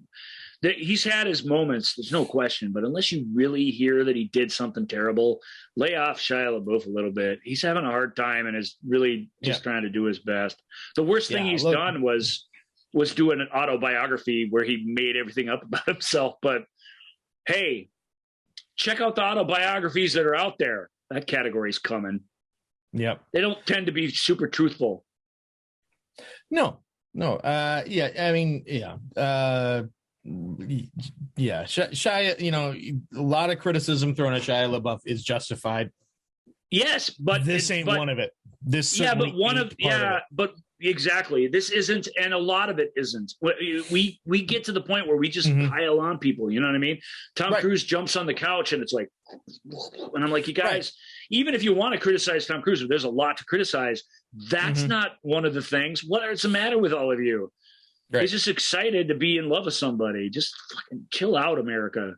Yeah. I know that's ancient history. We all love him. Well, again. and you could make the same argument with Olivia Wilde. At this point, yes, she was married, but she fell in love with someone, and it overtook her. It happens. Now, yeah, that happens, but is that part of the movie? Is that and it's like when it you start. It is part of the movie. It's two in front of camera talents having an affair, and you can feel it when you. And one of them is also the director when she's supposed to be directing. She's off, running around having a great time with this pop singer trying to turn actor. I would have loved to seen Shia in the movie too. Not because Harry's not good; he's pretty great actually. He's got one scene where he's particularly good. He's not to me, he's not a great actor, but there's a version of this film, the one we ended up with, in fact, where it fits. Yeah. I would have liked to see Shia in it though, because the version of the film that he fits in is a slightly more interesting film. So let's move into, so next we're going to be talking about a movie that led the Academy Award nominations. It has more Academy Award nominations than any other film. It is by all accounts kind of bonkers, and it is everything everywhere all at once. Wow. And this isn't even the final film in this category, is it? No, because we'll talk about this movie now you have to indulge us. We've had some pretty tight, right on time episodes so far in this series. This one might roll a little over. I apologize for that ahead of time. Because everything everywhere all at once is a lot to talk about. And maybe, and I hate to not give it its due here, but maybe this is one where we have to come back to it. America. Let's come back to it.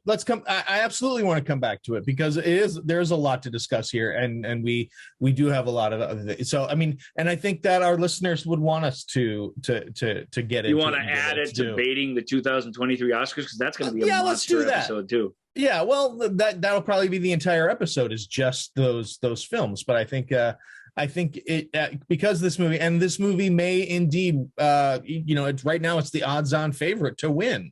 So I think it Best is. Picture? Yeah, right now it is. Vegas is saying right now. Yeah. Now, obviously that can all change, and we can have a big. Invariably, this movie is going to have a slide backlash. People starting to talk bad about it, and there'll be people if it wins going, Best Picture, there'll have to be a little bit of that, because that'll have to be part of the discourse, I think, of it. Yep. Nevertheless, it was an extraordinary movie. Okay, we can come back to it. I'm cool. Yeah, let's come back to it because I have stuff to share that I want to share about it too. So it would we and I'm not terse. I talk. I like to share. So let's move on. I feel bad. What have we got? Adam Project. Did you see any of the rest of these? Yeah. Oh, I saw Adam. I saw this next movie that we're going to talk about. I saw cool. Nope. Nope. With Jordan Peele's. I'm trying to remember if he said that this is. I think he did say that this is kind of officially part, or like this is. They all take place in the same universe, sort of thing. That's the sort of triptych. Whatever you want, buddy. Yep. But nope. Starring Daniel Kaluuya, Keke Palmer, Steven Yeun. Michael Wincott. Never forget Michael Wincott. Yep. Okay. Nope. Winning Best Picture, I would have no problem with. I'll just start by saying that. It's not nominated for Best Picture or really much anything, but Nope is extraordinary. What a ballsy, risk-taking, visually arresting, emotionally, like honestly, this is a movie that will stunt your growth. Do not let people who are still growing watch this movie. And I'm able to boil Nope down to one sentence, which I can't share with you because it's a spoiler alert. If Joel asks me when we're off the air, I'll tell him what it is. But it's got everything in it, man. It's amazing. It's a really amazing movie. It's not going to be for everybody. There's no conventional hero in it. It's super weird. Yep. But like all of Jordan's movies to date, but no more so than this one, really, just balls out, risk-taking storytelling, just putting it out there with the only way you can when you're taking major chances, which is to put it out there, you know, with an exclamation point and just stick to your guns. I've only seen Nope once. I look forward to my third, fourth, fifth time seeing it. It's not. Well, yeah, because it's a lot of people will call Nope a horror movie. That's fair. It's got some horror in it, but it's a science fiction movie, y'all.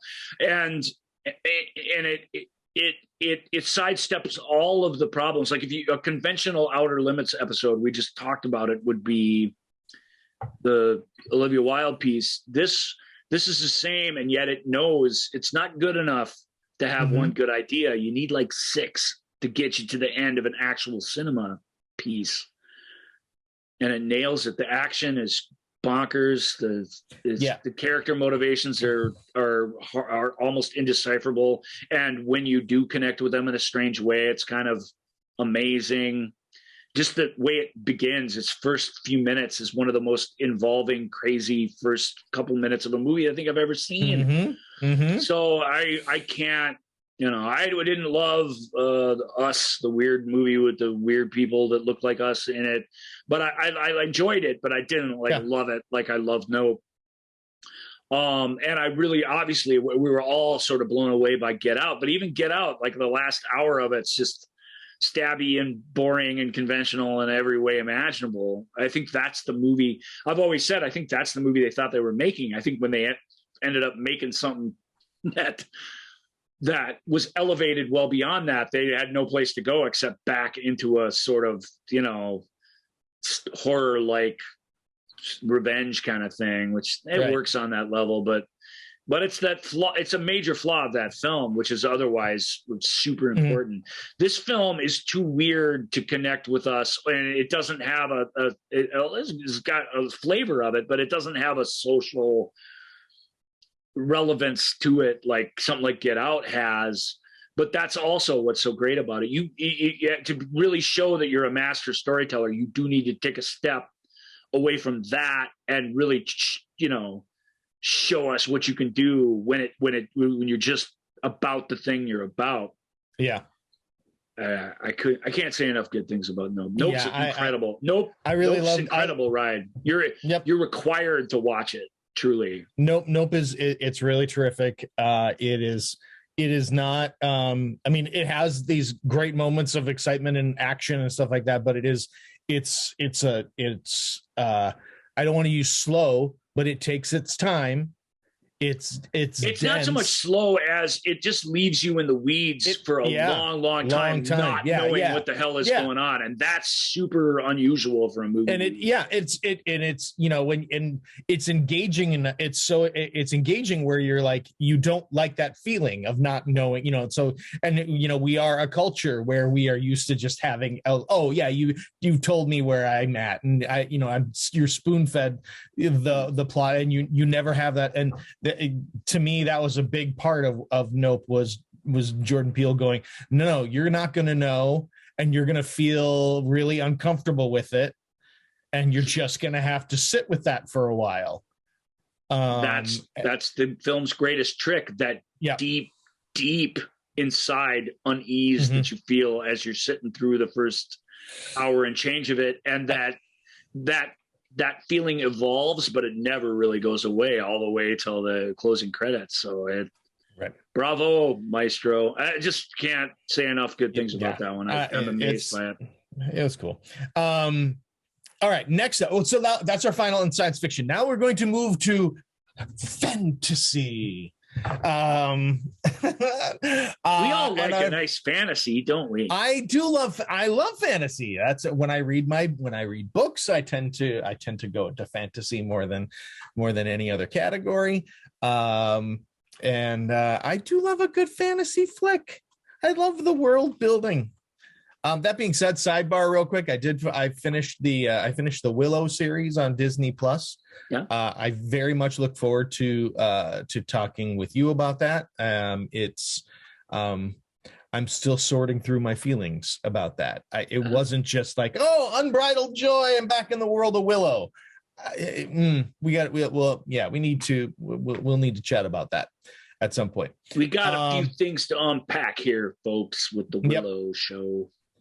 All right. First up in fantasy, the return of Pierce Brosnan to our program, and it is The King's Daughter.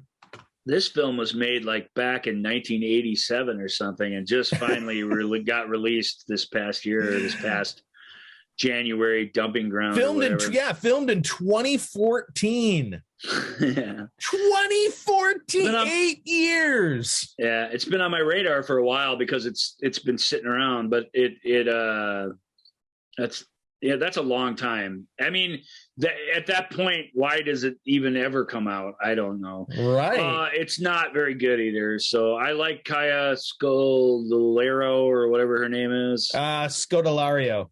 Yeah, I like her a lot as an actor. She does amiable work in this silly film. Of course, Pierce Brosnahan's good. If the material's good, this material is not good. You keep calling him Brosnahan. That's an old joke. I'm not doing that to be disrespectful. Someday you'll get to meet her. Yeah, I have to have I'm going to have my buddy Nathan, who's a really creative guy, update my puppet alter ego movie review character, which is slightly based on Joel's wife, or at least a version of her that I knew as a child. A version of her back at many years ago, and who's full of like malapropisms and stuff, but also has a lot of wisdom. And she calls Pierce Brosnahan, and she calls Sally Fields. And of course, they were both in the Mr. Doubtfire film, and you know them from that, amongst other things that this person would find. Anyway, I don't know. Mm-hmm. Someday she'll make it. She has a song to share with you guys, so she'll definitely make an appearance on the show. Joel will have to break out the keyboard for that one. We'll see. Okay. How it goes. So, what were we talking about? Oh, the mermaid movie. The King's Daughter. No, the King's Daughter. So the king has his navy people have captured a mermaid, and Pierce wants to capture immortality, so he wants to kind of suck the life force of the mermaid dry.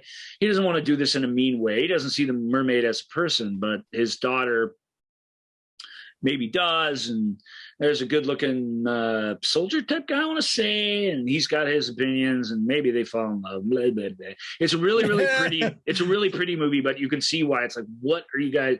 Why'd you make this movie? Like, there's no reason, there's no why there at all, and that's why it wasn't released, because nobody thought it would be a hit. It wasn't. Would anybody actually like it? No. Are there people out there that are really going to super hate it? I mean, if you want a romantic fantasy with some decent acting and that has a little sort of fairy tale-ness to it, I mean, it's not terrible, but it's not good in any way. It has this weird, for all its opulence and visual splendor, it has this weird blandness to it that it just can't escape. So it's stupid, but it's whatever. I don't know. I have nothing to contribute. I was one of the many who did not see The King's Daughter. I sat through it. Hey, I don't know. Yeah, Ryan sat through it, so we don't have to. And that is part of the public service. I don't like to be one of those people who's like, don't you dare watch this. Like, it's cute. It's cute. No, I mean, if you know, if you have a Kaya's cute. Like, Pierce plays the reality of the thing, just like he does in every dumb movie that he's in. There's a bunch of them. He he does the job. He shows up and does the job, and it's shot in. I don't know where it's shot, but it's shot in a real palace. That makes a difference. It's not just all this virtual crap. In fact, I wish it was, first of all, I wish it was a half an hour longer so we had time to care about these people. It's like 85 minutes long, which is just goes by too fast. I mean, even for a movie that I don't like, I still wish it had more meat on the bones of it. And I wish the supernatural element was hidden and more interesting and therefore more magical. And I wish that, the story is a cool idea. They just don't know what they want to do. And it's way too light to be involving. And it's not funny or romantic or cute enough for that to be good enough. So that's what the film is. And enough about that one. All right, let's what I at first thought was going to be a documentary about mattresses. Turns out it is a fantasy story about a young girl in the dream world of Slumberland. Slumberland's basically another attempt to tell Little Nemo, which is a beloved children's story about a kid who gets lost in the world of dreams and meets a unscrupulous and yet somewhat nurturing mentor character, and that helps her navigate that world. And in a nice way, it helps her in this case heal from some rough things that are going on in her waking world. I didn't like this movie. Was too whimsical and too noisy and too goofy for me. But what I will say about it is that from an emotional standpoint and from what is the meaning of it all standpoint, it really does a good job of sticking the landing. The little girl is fantastic in it. Jason Momoa is absolutely having fun. He's really having fun, and it helps. It helps us have fun. Just to give credit, Marlo Barkley is the young lady. And who plays her uncle in Chris O'Dowd, one of my favorite performers. And again, so he's a little bit wasted here, but he's such an asset to this movie, nevertheless. So he's worth mentioning by name.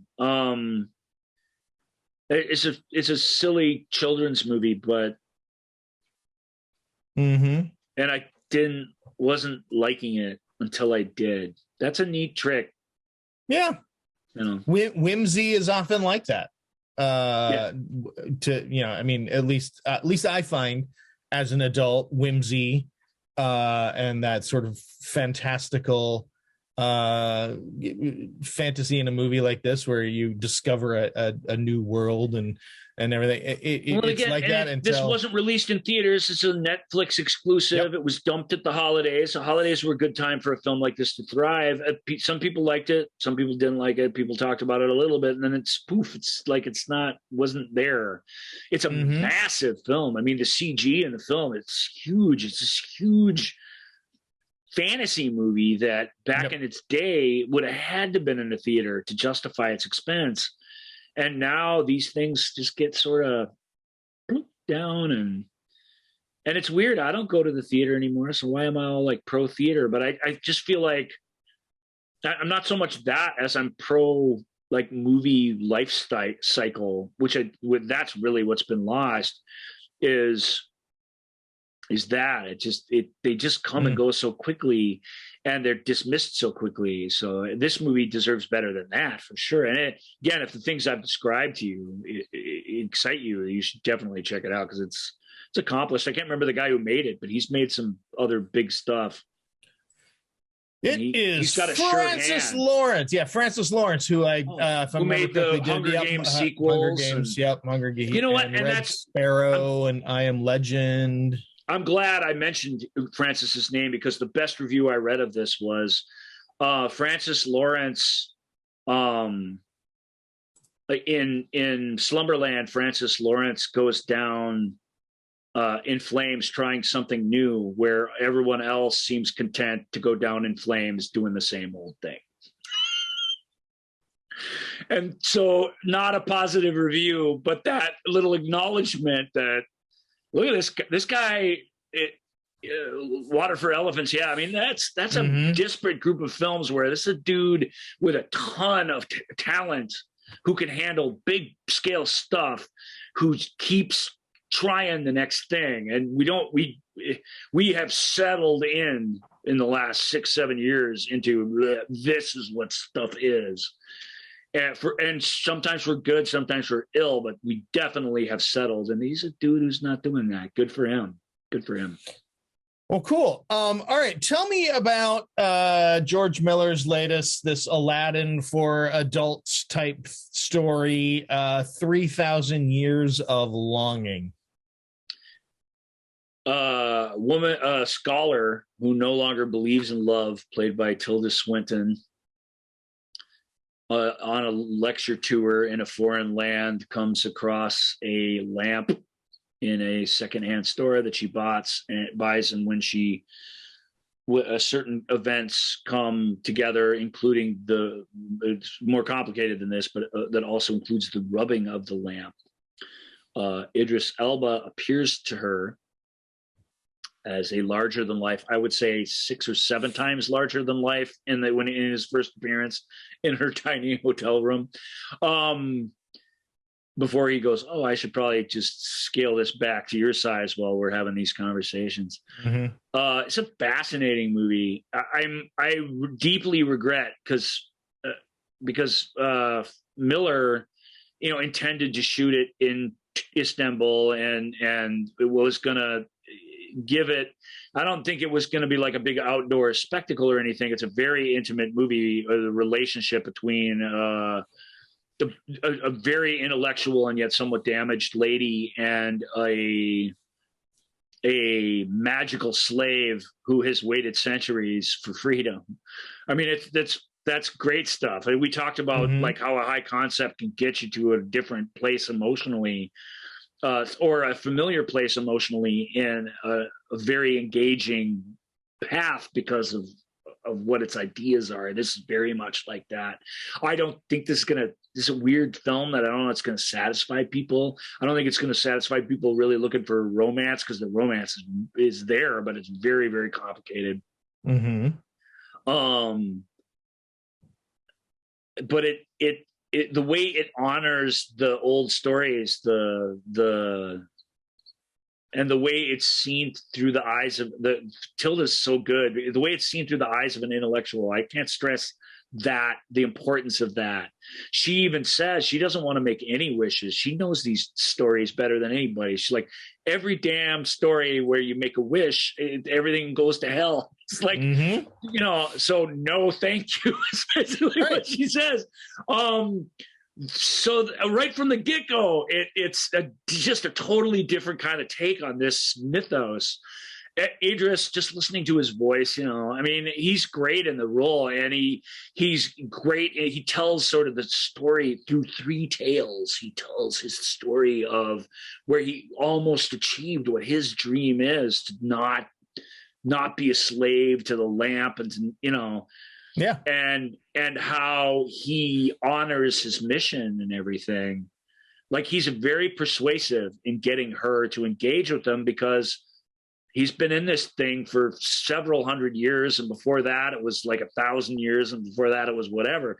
He's had a lifetime of immortality, a lifetime of waiting, and this is his chance. It has to be you. Mm-hmm. That desperation, and yet he's got this sort of dignity and way that he deals with his genie responsibilities. What kind of, I mean, it's one of a kind. There's no other movie like this movie. It's in that way, it's glorious. But it will mess with you, and it just isn't. It's like Nope in a way, where it's just. What did Jordan say when Nope came out? Yeah, like if you don't like Nope, Jordan doesn't care. Yeah, he didn't even really care what you have to say. He didn't care. He made the movie he liked. That's very much what this is. It's it's uncompromising in that way. The only thing is it was made during COVID. They did a great job of doing it, but it lacks that where you can really be out the window, where you can really be in the marketplace, where you can, those few places where those types of things would have happened would have really been, I'd have been grateful for. And I know that George Miller would have really, George Miller. What did I say? Frank Miller? No, thanks, Frank Miller. You have no place here. George Miller, I think, really would have made the most out of those moments. So, but I still thought, I was pretty amazed by it. Say the name of it again, because it's a bit weird. 3,000 Years of Longing. Good stuff. All right. Our final film in the episode and in the fantasy category and of our episode today is Fantastic Beasts: Secrets of Dumbledore. Secrets of Dumbledore. We have the return of Newt Scamander and Jude Law's Albus Dumbledore and Ezra Miller pre everything. Yeah, no Catherine Waterston though. That was disappointing. If anything sucks about this movie, I mean, because these are what they are at this point. You either like them or you don't. I'm not going to try and change your mind. But Catherine Waterston's really, really good in them, and it's tough, man. That's I was able to get over that hurdle, but it was a hurdle. There's no question. The film's great. It's smart. It does what it can with her and her presence. But fair warning, I didn't know that she wasn't really in it, and I want everybody else to be sure. Nor did I. I kept waiting, and I was like, really? We're just gonna not. You're just not going to be part of this, really. She's not going to be here. Oh, that's disappointing. I mean, she's off being a head aura for the East Coast branch of the Ministry of Magic of America. That's great. Yep. That was her dream. Really, she just wanted to be an aura where people stayed off her back, but she's earned her stripes. So, but what's more important in the wizarding world and what's going on in this story? Nothing. Right. Nothing. A character like that you would not be able to keep on the sidelines. So I assume it was an actor's schedule or whatever. I can't imagine that it was like they just thought the movie'd be better off without her, because the film itself misses her greatly, and it reminds us that it does throughout. That's great. That's actually, I appreciated that. And the part of the reason I was able to get over it was because the movie kept giving you the, hey boy, if she were here or whatever. Like it repeatedly honored the relationship that was earned in the previous movies. Mm-hmm. And I do like that. And if you're, spoiler alert, if you're a fan of happy endings, I mean, it does give you one. Sure. The neat trick that Secret Dumbledore plays is this series was supposed to be 5 movies long, and they got 2 other movies basically almost scripted, which you're probably never going to, I mean, I'll just go out and say it. 1% chance you're going to ever see the likeness or lightness of those. Right. This is it. And it is very adept of the filmmakers and the storytellers in this case to see the writing on the wall and to give you a film that ends a trilogy that could still continue on. It does that deftly, and that's welcome, because it's not going to continue on, especially with the new.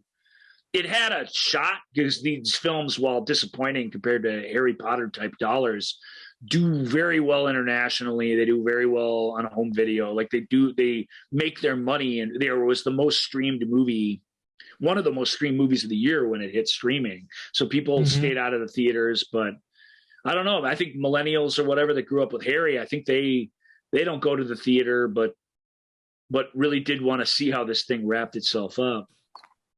I don't think it's great or anything. It's like the rest of them. It's about on par quality wise with the 2 that came before. It doesn't make the missteps of the second one that really made people go crazy. but of course, I thought those things were interesting because they again, I like to see a film take some chances. This doesn't do that. But let's think about what these are, because these Fantastic Beasts movies are going to go down as, they're going to show up on your worst lists, and they're going to show up on your, these are crap lists, I guarantee you, for the next several years until they're forgotten about largely. And they're the story of a really uncommon type of hero, a really sensitive person who, what does Dumbledore say to him in the second film? Who only does the right thing, who has no ambition for power, whose motivation is to be right. And he says, so you may not be,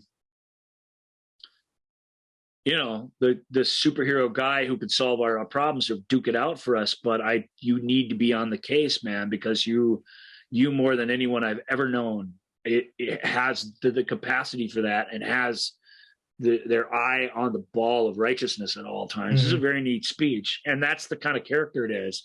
And his nurturing of these unwanted, orphans, strange and frightening things wins the day. And that's beautiful. The films are better the more that you think about them. They're not 1,200 page books distilled down into 2 movies where there's a great plot point every 5-6 minutes like the Harry Potter films are. They take their time. They take way too much time probably, but I enjoy them. They're, as far as high fantasy goes, a big budget fantasy filmmaking goes, they're extremely accomplished. They look good. They're really well acted.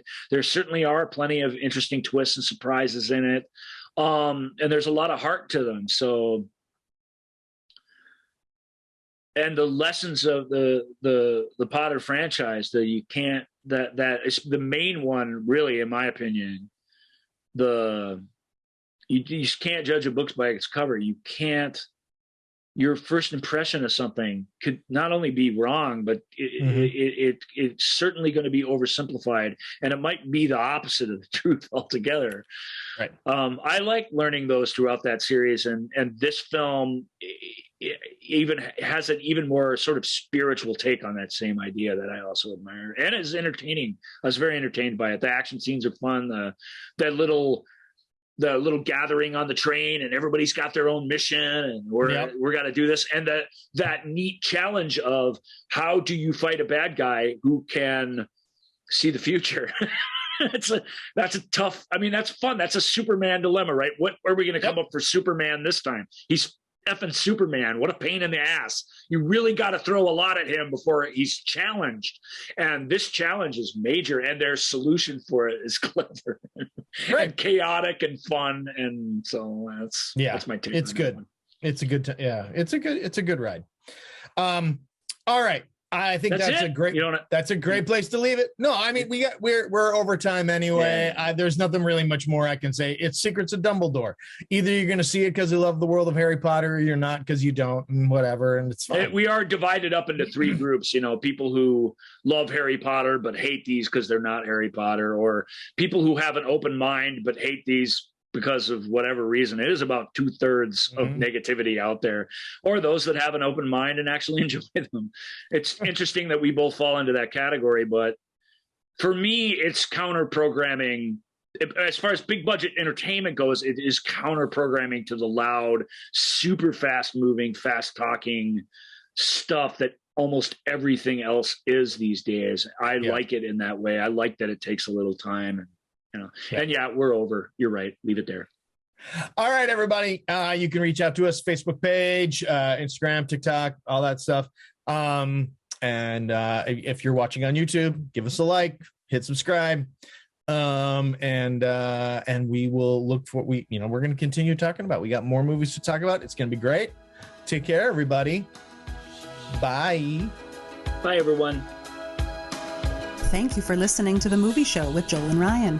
Remember, all views and opinions represented in this podcast are personal and belong solely to the speaker and do not represent those people, institutions, or organizations that the speaker may or may not be associated with, unless explicitly stated. None of these views and opinions were intended to malign or deceive. And now, Here's the producers, circa 1982, to play us out.